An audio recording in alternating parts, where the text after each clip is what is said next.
রাঁধা ভাত এবার করে ফালায় দিলে খুব অমঙ্গল হয়।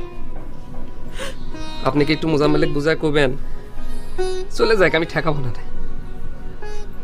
খাওয়া দাওয়া করে ঠান্ডা হয়ে চলে যান, রাস্তাতে এখন আর বেশি সময় লাগে না।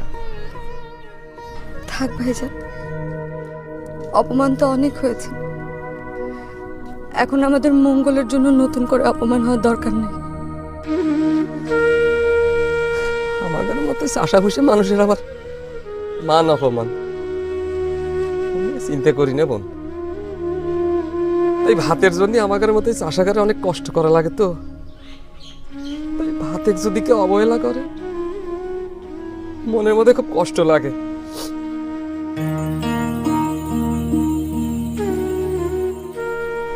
মোজার মনে কয় মনে নাই, ও তখন আমাদের এই ছোট বটুর সমান। মা খাইবে দিবে পারত না জন্য ফরামানিকের বাড়িতে গরু রাখার বিনিময়ে 2 বেলা খাইবে দিত। একদিন বিকাল বেলায় দেখি মোজা কাঁদতে কাঁদতে ফিরে আসতেছে। আমি জিজ্ঞেস করলাম, হে ভাই তুই কাঁদিস কে?